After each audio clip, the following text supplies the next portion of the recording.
This is a live reading of Left Behind series, very first book, chapter 6, and I will begin to read. It has been ages since Rayford Steele had been drunk. Irene had never been much of a drinker, and she had become a teetotaler during the last few years. She insisted he hide any hard stuff if he had to have it in the house at all. She didn't want Raymie even knowing his daddy still drank. That's dishonest, Rayford had countered. It's prudent, she said. He doesn't know everything, and he doesn't have to know everything. How does that jibe with your insistence that we be totally truthful? Telling the whole truth doesn't always mean telling everything you know. You tell your crew you're taking a bathroom break, but you don't go into detail about what you're doing in there, do you? Irene. I'm just saying, you don't have to make it obvious to your preteen son that you drink hard liquor. He had found her point hard to argue, and he had kept his bourbon stashed high and out of sight. If ever there was a moment that called for a stiff drink, that was it. This is it. He reached behind the empty cake cover in the highest cabinet over the sink and pulled down a half finished fifth of whiskey. His inclination, knowing no one he cared about would ever see, was to tip it straight up and guzzle. But even at a time like this, there was conventions and manners. Guzzling booze from the bottle was simply not his style. Rayford poured 3 inches into a wide crystal glass and threw it back like a veteran. That was about as out of character as he would find comfortable. The stuff hit the back of his throat and burned all the way down, giving him a chill that made him shudder and groan. What an idiot, he thought, and on an empty stomach, too. He was already getting a buzz when he replaced the bottle, then thought better of it. He slipped it into the garbage under the sink. Would this be a nice memorial to Irene, giving up even the occasional hard drink? There would be no benefit to Raymie now, but he didn't feel right about drinking alone anyway. Did he have the capacity to become a closet drunk? Who doesn't, he wondered. Regardless, he wasn't going to cash in his maturity because of what had happened. I'm sorry about the dogs. You'll just have to bear with me. Every noise they hear, they want to bark. Rayford's sleep had been deep, but not long enough. He had few immediate chores. First, he had to connect with Chloe. Second, he had to find out what Pan Con wanted from him in the next week. Even normal regulations wouldn't have grounded him after an overly long flight and a diverted landing. But who knew what was going on now? How many pilots had they lost? When would runways be cleared? Flights scheduled? If he knew anything about the airlines, it would all be about dollars. As soon as they could get those machines airborne, they could start being profitable again. Well, Pan Con had been good to him. He would hang in there and do his part. But what was he supposed to do about his grief, this despair, this empty ache? Finally, he understood the bereaved who complained when their loved one was too mangled to see or whose body had been destroyed. They often complained that there was no sense of closure and that the grieving process was more difficult because they had a hard time imagining their loved one actually dead. That had always seemed strange to him. Who would want to see a wife or child stretched out and made up for a funeral? When you want to remember them alive and happy as they were? But he knew better now. He had no doubt that his wife and son were gone as surely as they had died, as his own parents had years before. Irene and Ray would not be coming back, and he didn't know if he would ever see them again because he didn't know if there was second chances on this heaven thing.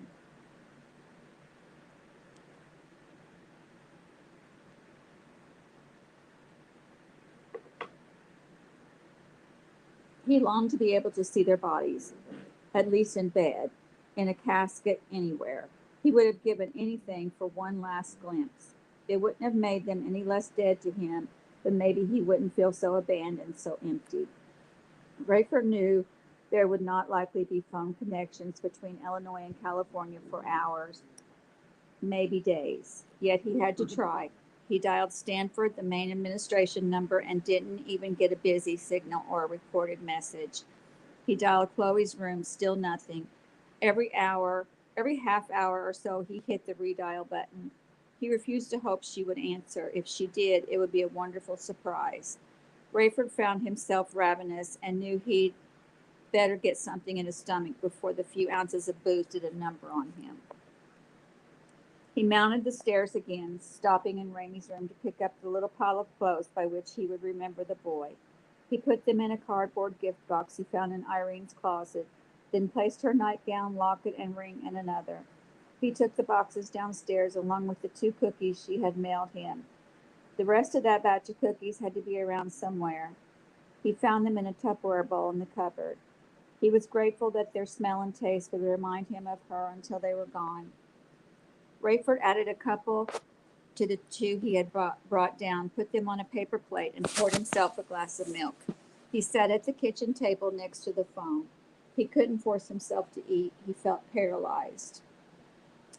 To busy himself, he erased the calls on the answering machine and added a new outgoing message. He said, "This is Rayford Steele. If you must, please leave a very brief message. I am trying to leave this line open for my daughter, Chloe. Chloe, if it's you, I'm either sleeping or close by, so give me a chance to pick up.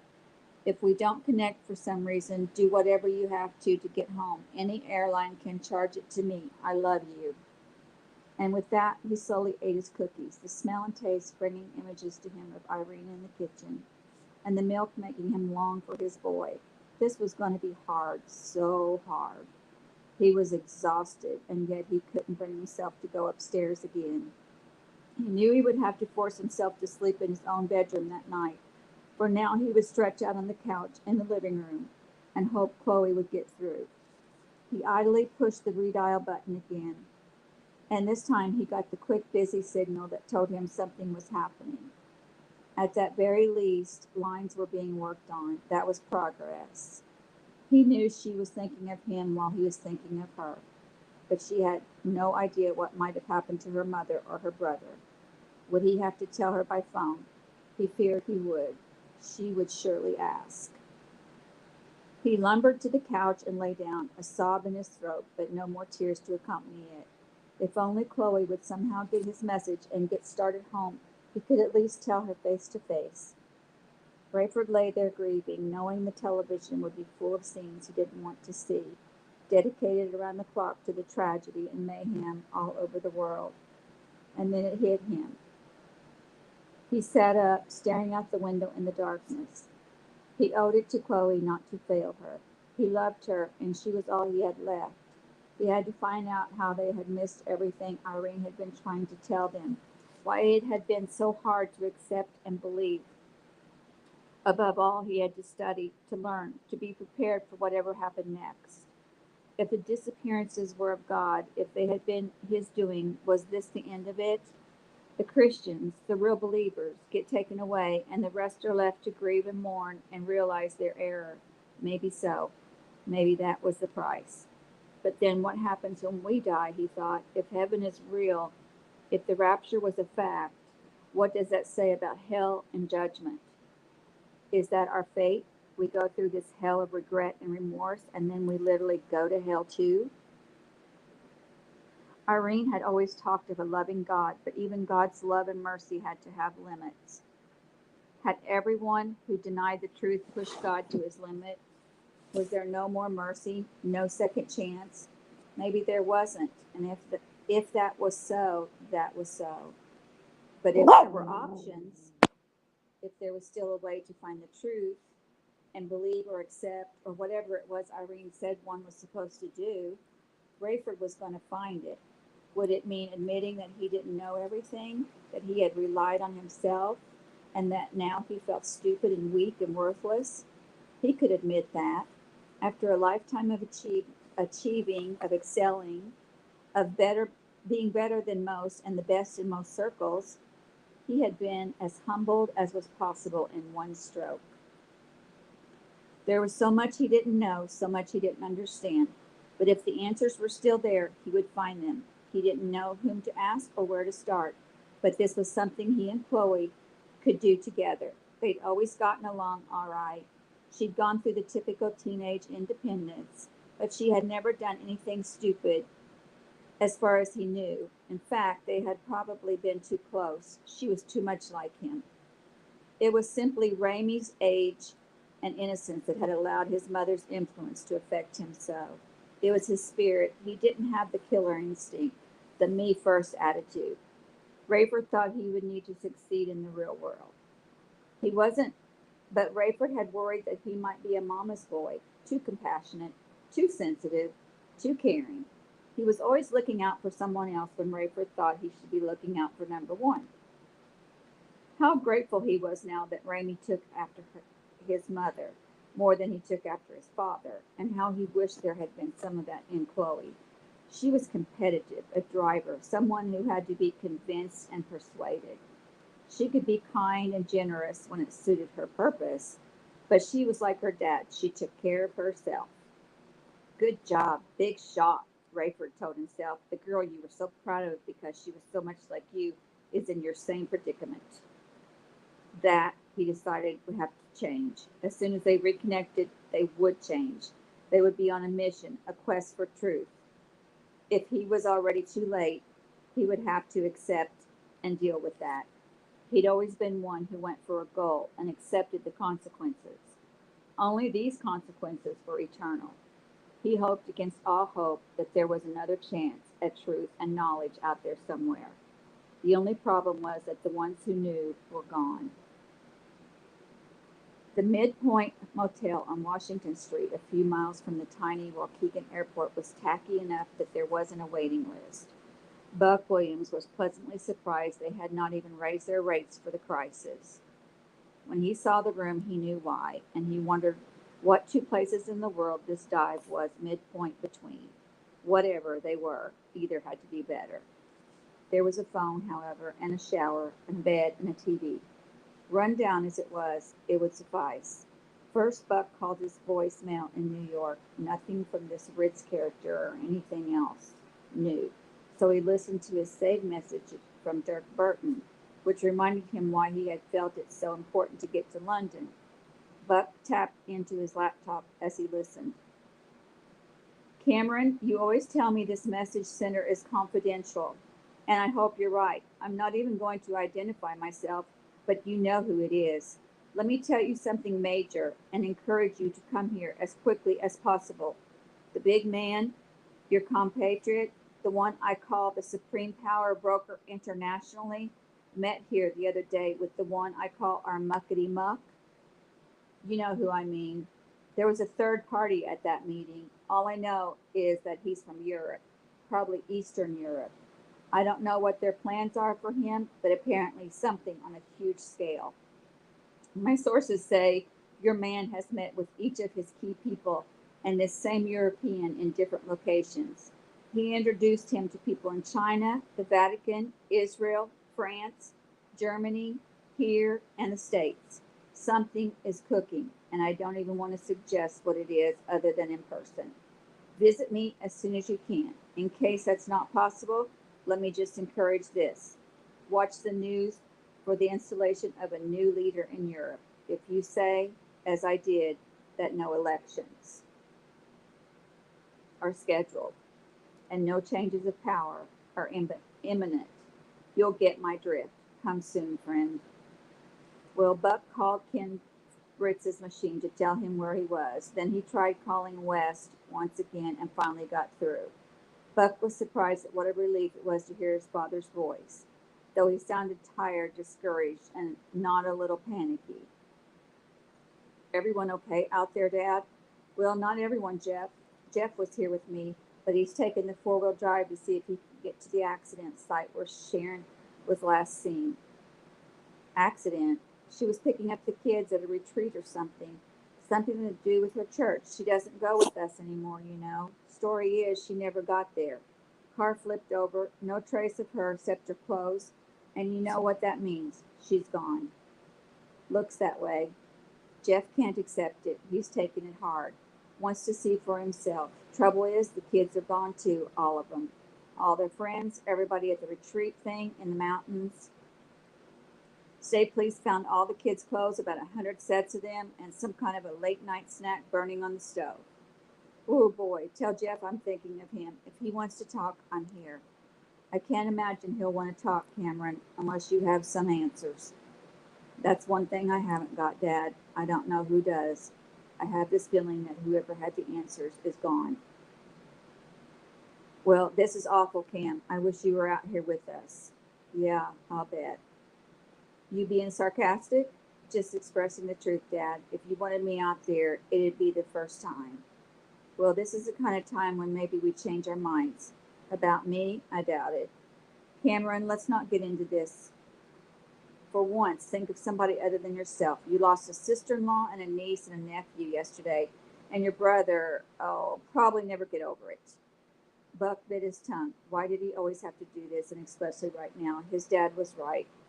If only Buck could admit that, maybe they could move on. He had been resented by the family ever since he'd gone on to college, following his academic to the Ivy League, where he came from. The kids were supposed to follow their parents into the business. His dad's was trucking fuel into the state, mostly from Oklahoma and Texas. It was a tough business with local people thinking the resources ought to all come from their own state. Jeff had worked his way up in the little business, starting in the office, then driving a truck, now running the day-to-day operations. There had been a lot of bad blood, especially since Cameron was away at school when his mother fell ill. She had insisted he stay in school, but when he missed coming home for Christmas due to money problems, his dad and brother never really forgave him. His mother died while he was away, and he got the cold shoulder even at her funeral. Some healing had occurred over the years, mostly because his family loved to claim him and brag about him once he became known as a journalistic prodigy. He had let bygones be bygones, but resented that he was now welcome because he was somebody, and so he rarely went home. There was too much baggage to reconcile completely, but he was still angry with himself for opening old wounds when his family was suffering. If there's some kind of memorial service or something, I'll try to make it, Dad, all right? You'll try? That's all I can promise. You can imagine how busy things are at Global right now. Needless to say, this is the story of the century. Will you be writing the cover story? I'll have a lot to do with the cover, yes. But the cover, Buck sighed, suddenly tired. It was no wonder he'd been awake nearly 24 hours. I don't know, Dad. I've already filed a lot of stuff. My guess is this next issue will be a huge special with lots of stuff from all over. It's unlikely my piece would be the sole cover article. It looks like I do have the assignment for a pretty major treatment 2 weeks from now. He hoped that would satisfy his dad. He wanted to get off and get some sleep, but it didn't. What's that mean? What's the story? Oh, I'll be pulling together several writers' pieces on the theories behind what happened. That'll be a big job. Everybody I talk to has a different idea. You know, your brother is afraid it was like the last judgment of God or something. He does? Yeah, but I don't think so. Why not, Dad? He didn't really want to get into a lengthy discussion, but this surprised him.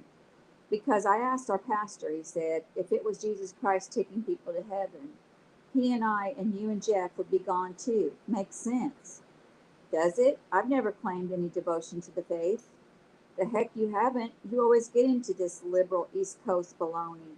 You know good and well we had you in church and Sunday school from the time you were a baby. You're as much a Christian as any one of us. Cameron wanted to say precisely my point, but he didn't. It was the lack of any connection between his family's church attendance and their daily lives that made him quit going to church altogether the day it became his choice. Yeah, well, tell Jeff I'm thinking about him. Huh? And if I can work it out at all, I'll get back there for whatever he's going to do about Sharon and the kids. Buck was grateful the midpoint at least had plenty of hot water for a long shower. He had forgotten about the nagging throb at the back of his head until the water hit it and loosened the bandage. He didn't have anything to redress it, so he just let it bleed a while, then found some ice in the morning. He would find a bandage just for looks. For now he had it. He was bone weary. There was no remote control for the TV, and no way he would get up once he stretched out. He turned CNN on low so it wouldn't interrupt his sleep, and he watched the world round up before dozing off. Images from around the globe were almost more than he could take. But news was his business. He remembered the many earthquakes and wars of the last decade, and the nightly coverage that was so moving. Now, here was 1,000 times more of the same, all on the same day. Never in history had more people been killed in one day than those who disappeared all at once. Had they been killed? Were they dead? Would they be back? Buck couldn't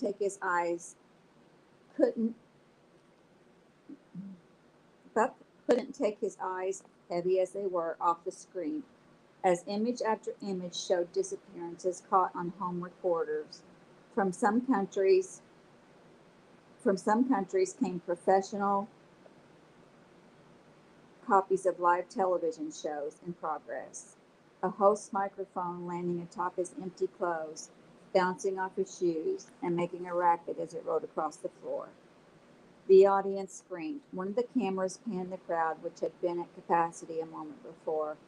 Now several seats were empty, clothes draped across them. Nothing could have been scripted like this, Buck thought, blinking slowly. If somebody tried to sell a screenplay about millions of people disappearing, leaving everything but their bodies behind, it would be laughed off. Buck was not aware that he was asleep until the cheap phone jangled so loudly it sounded as if it would rattle itself off the table. He groped for it. Sorry to bother you, Mr. Williams, but I just noticed you were off the phone there. While you were talking, you got a call. Guy named Ritz. Says you can call him or you can just be waiting for him outside at 6 in the morning.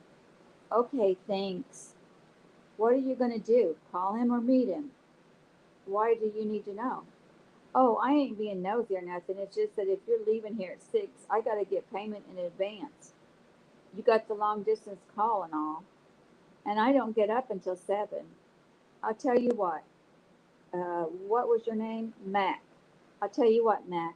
I left you my charge card number so you know I'm not going to sneak out on you. But in the morning, I'm going to leave a traveler's check in the room for you, covering the price of the room and a lot more than enough for the phone call. You get my meaning? A tip? Yes, sir. That would be nice. What I need for you to do for me is slip a bandage under my door. I got one. You need it right now? You all right? I'm fine. Not now. When you turn in, nice and quiet like, and turn off my phone, okay? Just in case.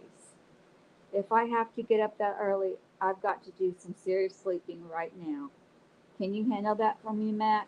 I sure can. I'll turn it off right now. You want a wake-up call? No, thanks, Buck said, and he smiled when he realized the phone was dead in his hand. Mac was as good as his word. If he found that bandage in the morning, he would leave Mac a good tip. Buck forced himself to get up and shut off the TV set and the light. He was the type who could look at his watch before retiring and wake up precisely when he told himself to. It was nearly midnight. He would be up at 5:30. By the time he hit the mattress, he was out. When he awoke 5.5 hours later, he had not moved a muscle. Rayford felt as if he were sleepwalking as he padded through the kitchen to head upstairs. He couldn't believe how tired he still was after his long nap and his fitful dozing on the couch. The newspaper was still rolled up and rubber banded on a chair where he had tossed it. If he had any trouble sleeping upstairs, maybe he would glance at the paper. It should be interesting to read the meaningless news of a world that didn't realize it was going to suffer the worst trauma in its history just after the paper had been set in type. Rayford punched the redial button on the phone and walked slowly toward the stairs, only half listening. What was that? The dial tone had been interrupted and the phone in Chloe's dorm room was ringing. He hurried to the phone as a girl answered. Chloe? No. Mr. Steele? Yes. This is Amy. Chloe's trying to find a way back there. She'll try to call you along the way. Sometime tomorrow. If If she can't get through, she'll call you when she gets there, or she'll get a cab home. She's on her way? Yeah, she didn't want to wait. She tried calling and calling, but yeah, I know. Thanks, Amy. Are you all right? Scared to death like everybody else. I can't imagine. Did you lose anyone? No, and I feel kind of guilty about that. Seems like everyone I know lost somebody. I mean, I lost a few friends, but nobody close, no family. Rayford didn't know whether to express congratulations or remorse. If this was what he now believed it had been, this poor child hardly knew anyone who'd been taken to heaven. Well, he said, I'm glad you're all right. How about you? She said. Chloe's mom and brother? I'm afraid they're gone, Amy. Oh, no. But I would appreciate your letting me tell Chloe just in case she reaches you before she reaches me. Oh, don't worry. I don't think I could tell her even if you wanted me to. Rayford lay in bed several minutes, then idly thumbed through the first section of the paper. A surprise move in Romania. It says democratic elections became passé with the seeming unanimous consensus of the people and both the upper and lower houses of government. A popular young businessman politician assumed the role of president of the country. Nicolae Carpathia, a 33-year-old born in Cluj, had in recent months taken the nation by storm with his popular, persuasive speaking, charming the populace, friend and foe alike. Reforms he proposed for the country saw him swept to prominence and power. Rayford glanced at the photo of the young Carpathia, a strikingly handsome blonde who looked not unlike a young Brad Pitt. Wonder if he would have wanted the job had he known what was about to happen, Rayford thought. Whatever he has to offer won't amount to a hill of beans now. And that is the end of chapter 6, and look for chapter 7 coming soon. Thank you.